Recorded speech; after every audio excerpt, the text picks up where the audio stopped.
Have a conversation with administrators here in the school system about getting back to school, but more importantly, getting safely back to school. It's part of our Rebound initiative here at KETC to keep everybody safe amid the pandemic. Joining us here for today's discussion, we have Dr. Mark Rabelais, the Chief Academic Officer in the school system, the Superintendent of Schools, IRMA TROSCLAIR, and Jennifer Gardner, the Chief Administrative Officer. Thank you all so much for making time with us. I know it's such a busy time for everybody involved with schools right now. I want to talk about late last night, the school board announced that the start date was being pushed back to after Labor Day. That's something that a lot of people did want early on. What went into that decision?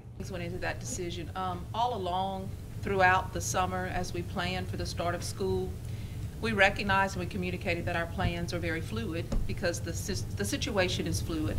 And so as we got closer to the start of school, we were monitoring what the mask mandate, what impact that may have on community spread. We heard from the governor earlier in the week that that's had some positive impact, but not quite enough. Late yesterday afternoon, we did have some conversation with the local health authorities as well as Dr. Stefanski. And in that collaborative discussion, we realized that the responsible thing to do right now is to just delay the start of school a few more weeks. Those individuals felt that they too have experienced a positive impact from us just being more responsible as a community, but they communicated that they felt that in the next 3 to 4 weeks that impact could be even greater. So we certainly want to open schools and be able to keep our students in school as long as we can. So we want it to be responsible in making that decision. One of the things I've heard early on was just the Lafayette Online Academy. Is that affected by the pushback as well? They will begin on September 8th as well.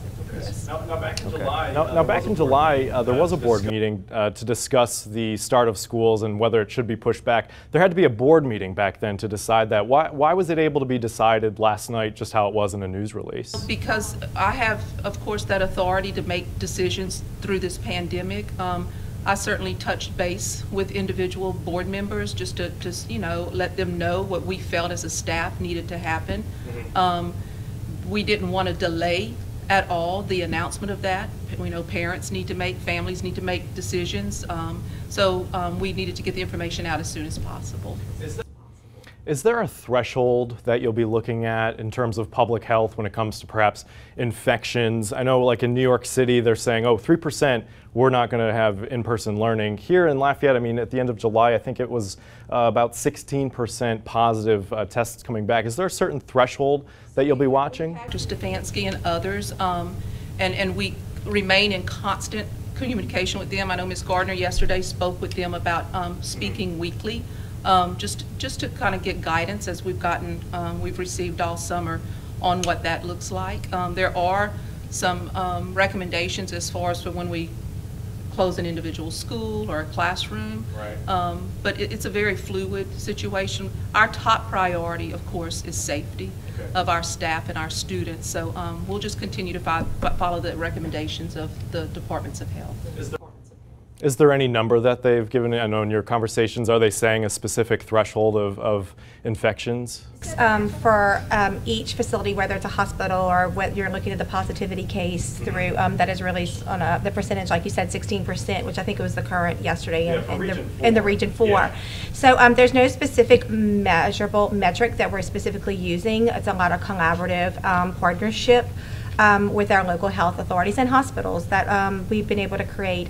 Yesterday was a fabulous phone call with a complete collaborative partnership to move forward. A couple of times a week we'll talk on the phone and we'll look at the status of both sides. I know in March when schools shut down, look at how much it's spiked since then. Why was it the best idea to shut down in-person learning in March, but now here we are with so many more infections and the case numbers up? Why is it a good idea for in-person learning now? That we absolutely have learned so much more about how to help slow down the spread, help keep ourselves, our students, our employees, our families safe with the social distancing, with the mask mandates, the washing of hands. In March, it was new to all of us, and we certainly did not have those guidelines and recommendations in place. That's why we feel that we're in a much better place to open. Yeah. When it comes to safety, what is the message to teachers and parents and students who might be concerned hearing that it's a global pandemic. They've been hearing the news, for months now. 145 days in we are since schools were closed. What's the message to people who just worry that it might not be a safe environment? Do you think we've learned enough? I feel that we've learned a great deal.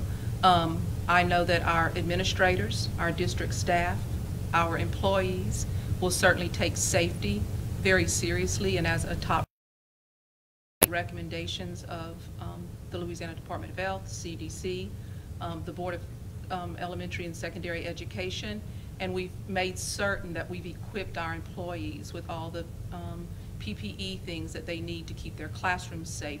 We've gone above and beyond in installing thermal cameras in our schools for temperature checks.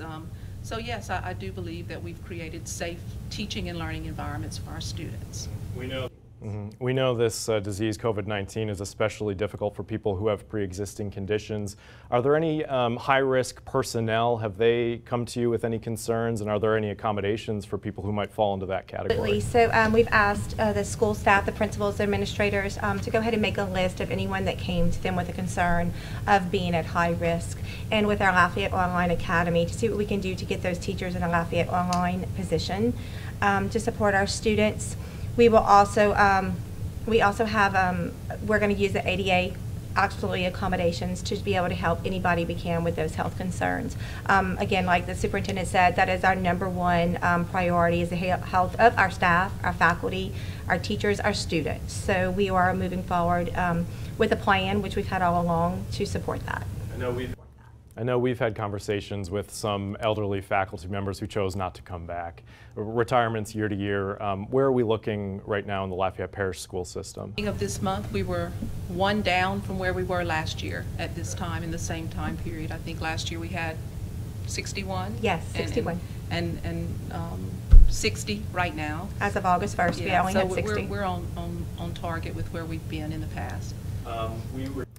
We were talking about teachers who might not feel safe coming to school. There might be some options for them. What about parents who may not be comfortable sending their own children back to school? They might be teachers. We heard of a rather innovative program like in the St. Landry Parish Sheriff's Office where parents are able to bring their kids to school with them. Is there anything similar to that going on in the school system?